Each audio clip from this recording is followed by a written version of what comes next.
Sometimes a job comes along that nobody else wants.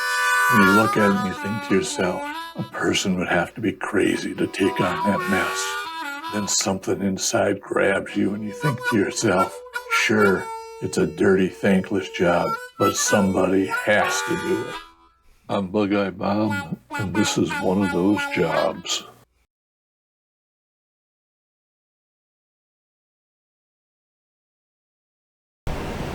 Just going to do a quick little test here to see how easy it is to find where the spot welds are.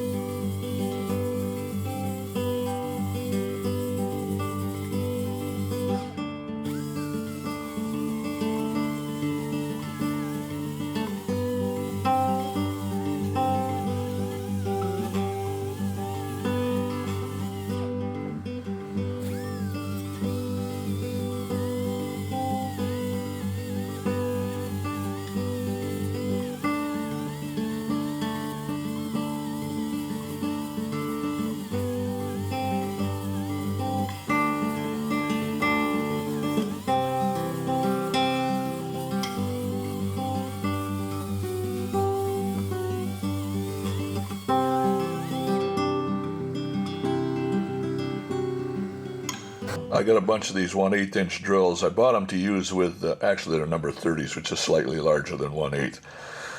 But I got them to use with Cleco pins. So when I put this stuff back in, I can use the Cleco pins to hold it all together. But I am going to use those to drill holes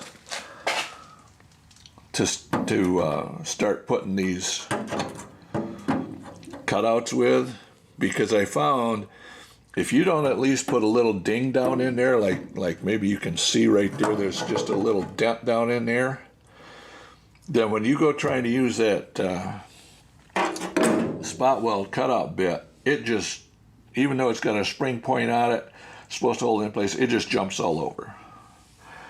So that's why I'm putting these little dings in there, trying not to drill all the way through, because that's just more damn weld to drill, to have to fill in, more to weld to fill in. So that's it so far.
From the factory, these spot weld splitters are pretty dull. Hopefully you can see that I've sharpened this one up quite a bit. Hopefully that'll result in clean splits of the spot welds instead of it ripping the metal apart and tearing things up a bit.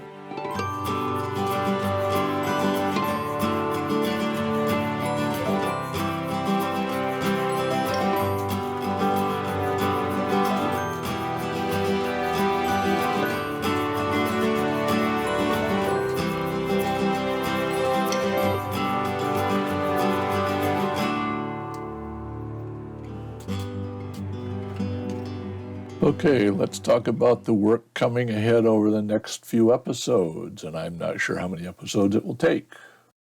This back here is all got to be cut out all the way down to there and around that, because this is all rusted down really bad right through there.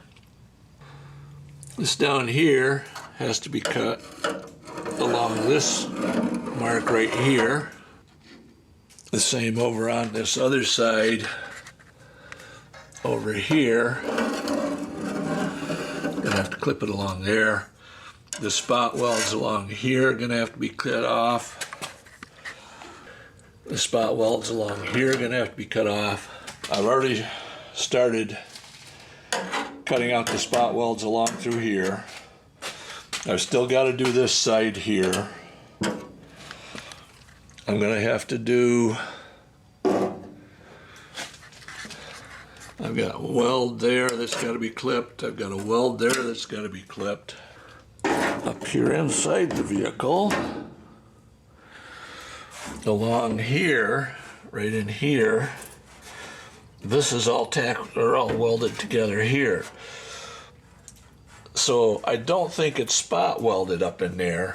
I think it's just simply the weld bead was run across the back edge of it. These pieces here I've highlighted out, and then this is rusted through. This is rusted real bad in here. It's right there. You can see it's rusted through that hole. So I'm just going to cut this out, cut that out, replace it. I'll do the same thing over on this side because this is rusted real bad down in here. This piece here is rusted out. Now you may be wondering, well, why didn't you just use a black magic marker? Well, the fact of the matter is that this silver shows up a lot better if I go over with a black magic marker and then go over it with the silver afterwards. It shows up a lot better for a cut line than if I just try to use black magic marker, especially where you have tar and other crap already on it. You can also see I've got put in the patch panel here. I have no idea why somebody cut that big hole in there. This is supposed to look like this is here, but we'll fix it some damn way.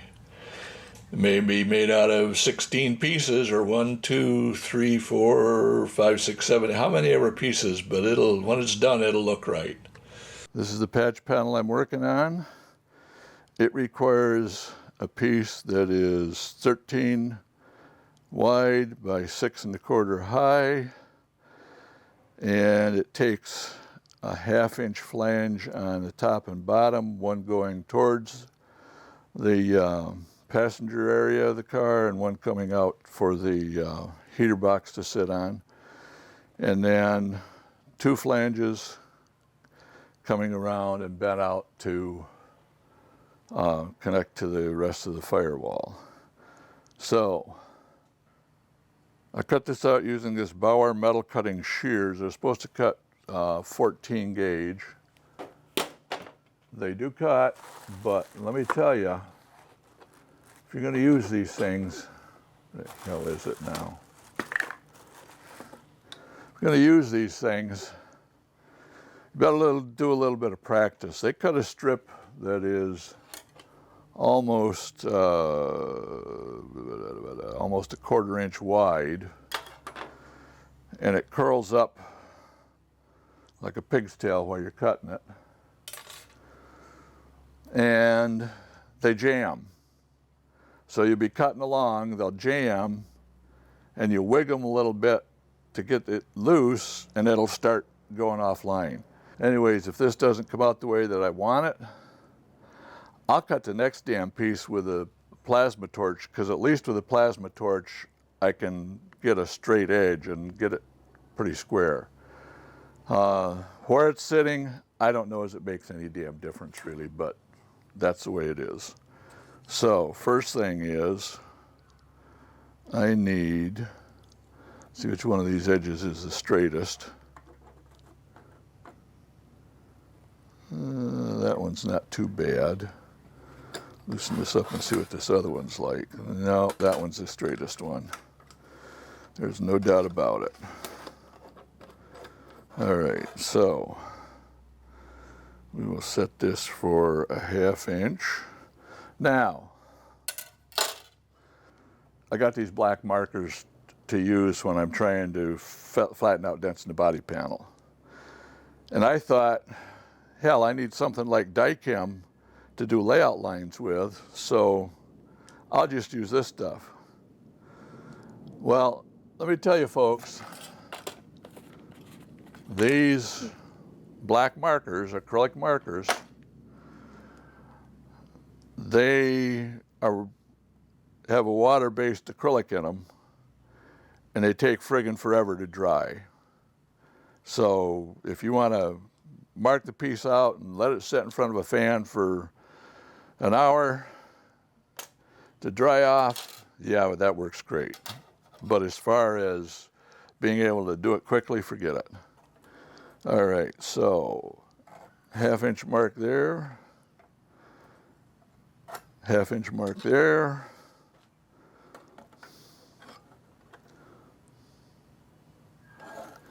Let's see if I can get this damn thing to where I can.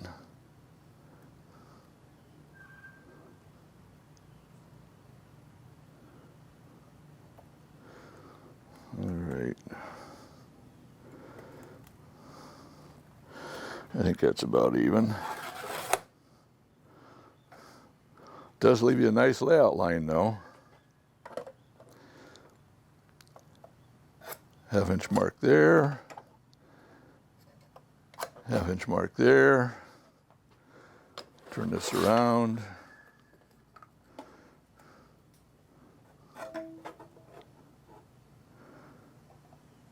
Half-inch mark there, and this side looks crooked, so I am going to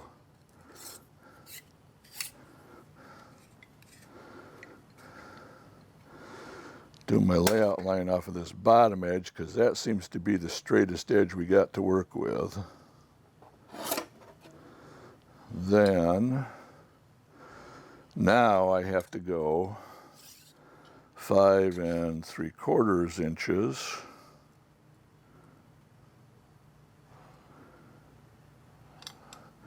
So that I get my layout line up here, because my piece that I need is actually needs to be,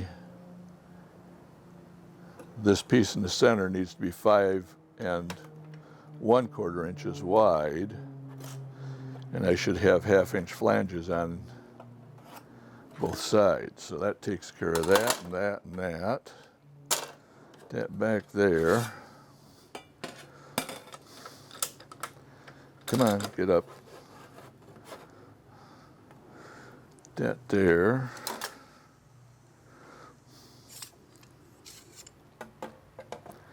That there. Let's get this marked right there to right there. Oops, get back here, damn it. That looks good. Oops, it doesn't look good. That looks good. There.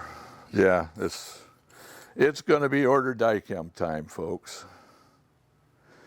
And then I want this.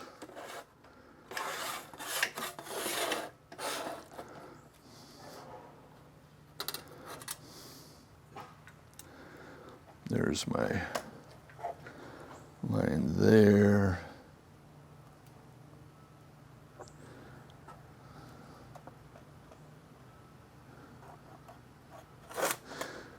If I had access to a metal shear, I would definitely cut this on a metal shear, but I don't. So we're going to do it the way that I can. Now, the next thing I got to do is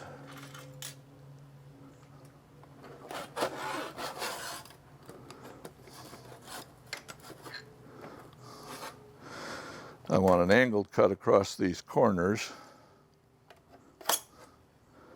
Actually, that needs to be just a little bit further that way. And this one, there. Put this around this way. And there we go. Yeah, that's the way I want it.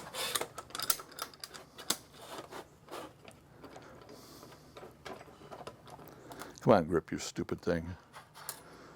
Now then, we'll do a 45 off of this corner. Oops, not even close. Approximate 45. Do an approximate 45 off of this corner. All right. That leaves me with having to clip those corners off. I am not going to do that with the shears. Hell with it.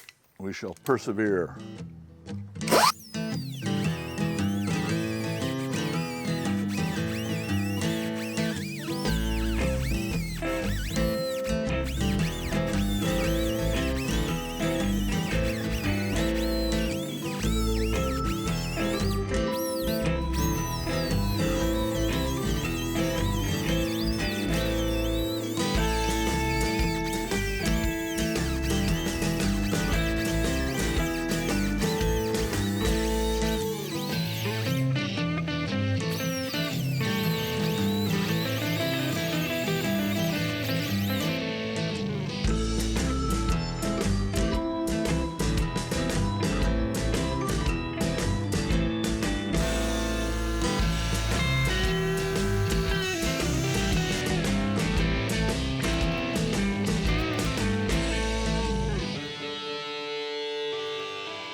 Piece of steel.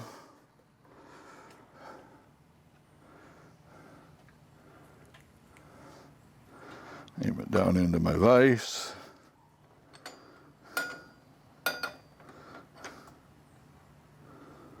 Line up the top of my bend line.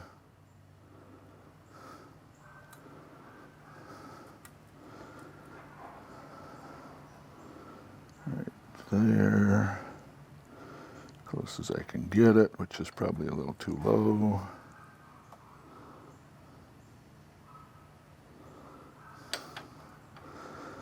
Come on, God damn it. I guess this is why you buy one of those goddamn metal brakes.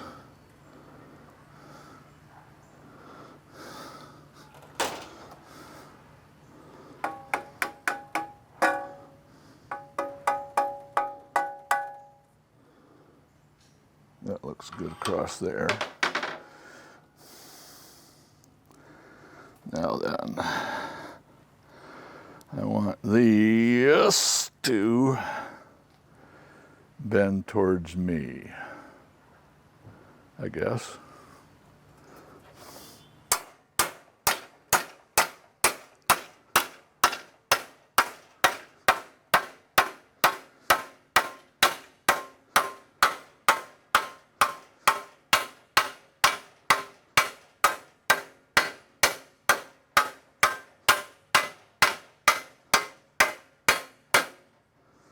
And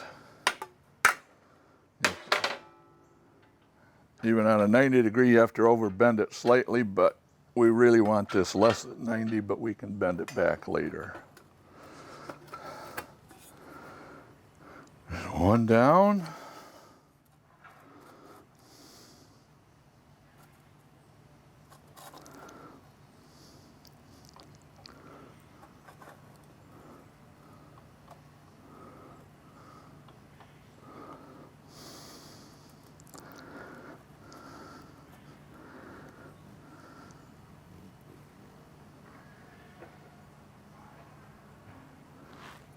Damn bugs.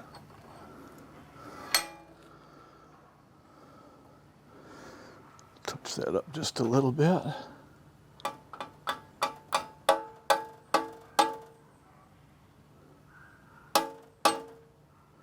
That looks good right there.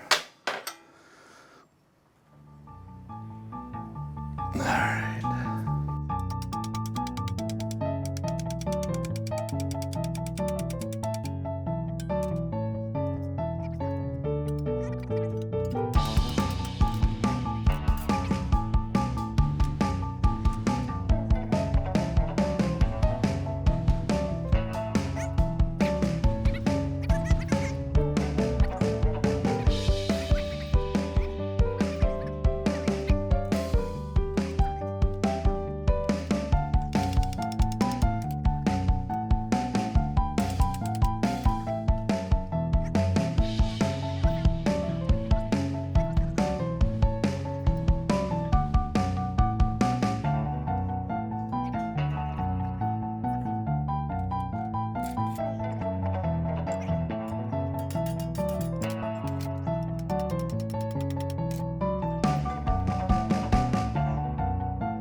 And that, my friends, is it. It ain't pretty, but it might just do. Looks like we need a little bit more action in this center right here.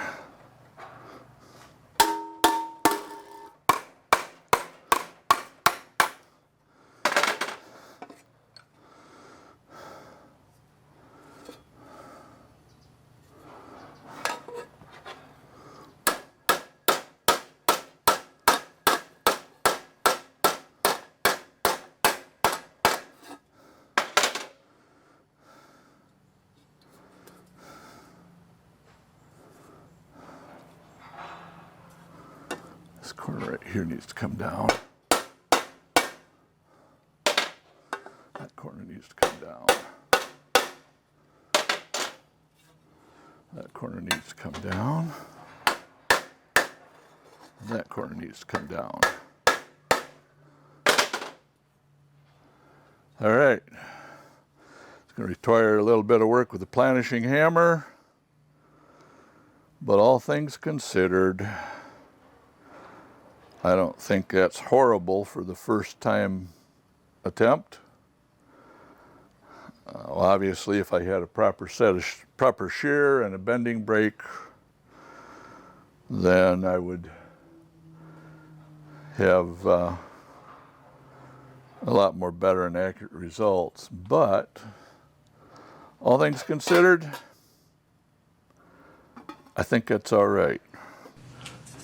Okay, how do we do on width? Tiny, tiny bit of sloppage, but remember this piece has to go back. Oh, shit.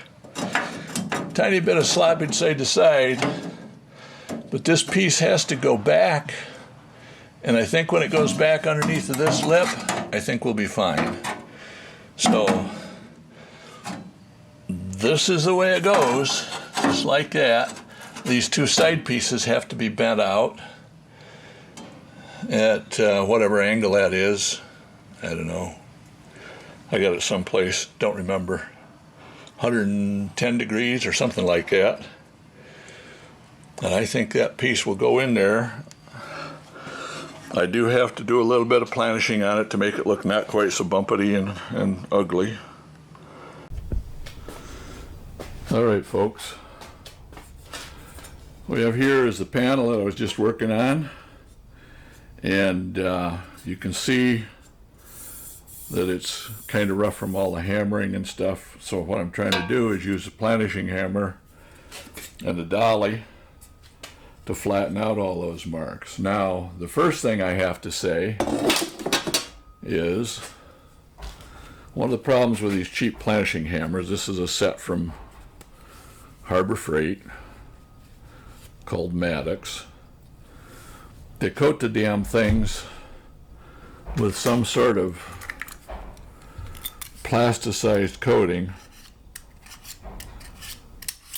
and as you can see,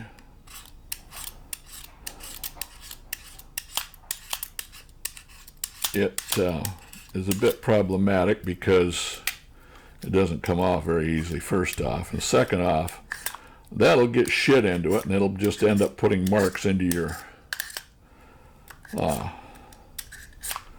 steel. So if it picks up any dirt, then it's going to just transfer those marks into the steel. Now the next problem is these hammers have no crown on them. So what do I mean by crown? Well, let's show you. A hammer that's got some crown on it, if you put a flat edge, a straight edge on it like that, it'll rock a little bit side by side. The fact it's got no crown basically means that when you hit this thing, you've got to hit it dead flat and perfectly flat against the metal that you're trying to flatten out. Otherwise, you're going to end up catching the rim here around and leaving little ding marks. And where can I show you some? I don't know if you can see them, but there's little ding marks in here. Now they're not as deep as the marks from the ball peen hammer that I was using to form this with, but they're still a problem. So let's try straightening some of this out. I'm going to try going along in here and flattening some of this up.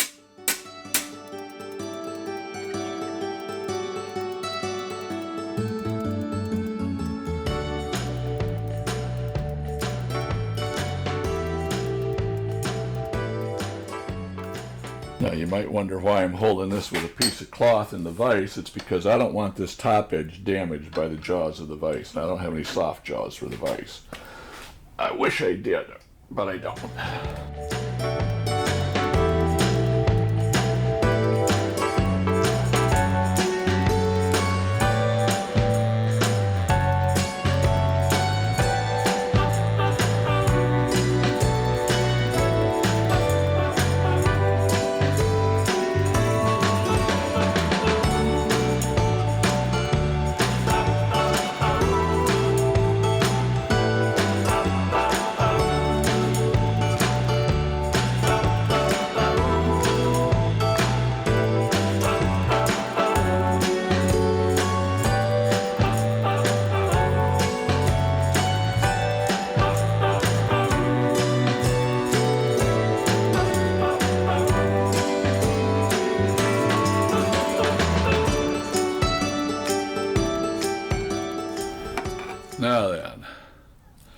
Is it perfect? Hell no. Would it be a whole lot better if I had a regular metal brake to do this with? You betcha. But I don't have a metal brake to do this with. But I got a hammer and a dolly. And quite frankly, let's see how that lines up now. I don't know if you folks can see that.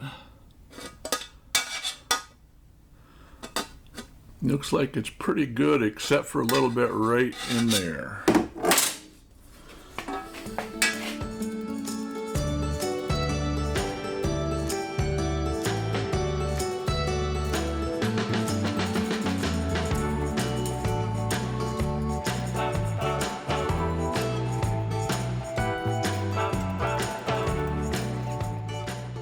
You might think that it takes hundreds of tons to bend steel, but actually it doesn't. That's getting even better. Now then. All right. Considering the fact that this is going to be hidden, welded, and part of it's going to get covered in tar, because that's what they use to seal the body instead of seam sealer. Ask me how I know. If it looks like tar and smells like tar and burns like tar and stinks like tar and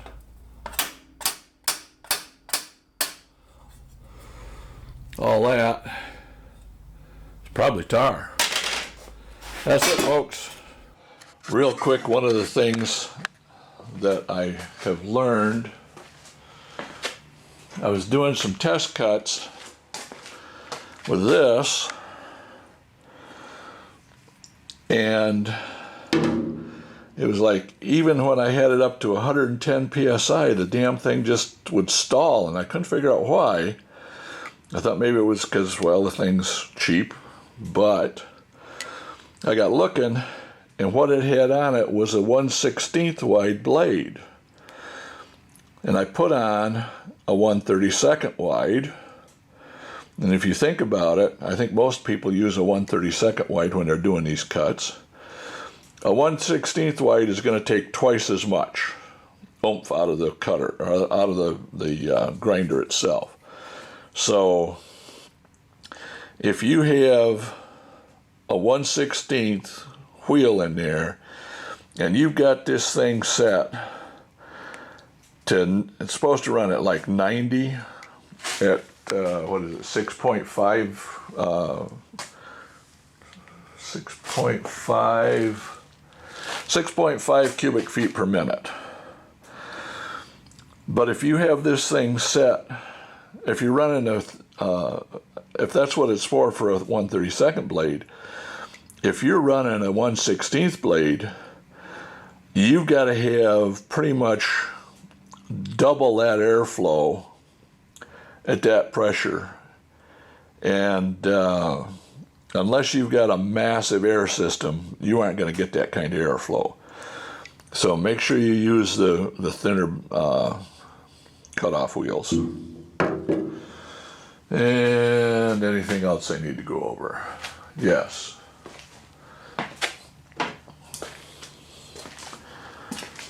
Okay, folks, that's it for this episode of BugeyeBob. I really appreciate you watching and hope that, like me, you've learned a few things in this episode.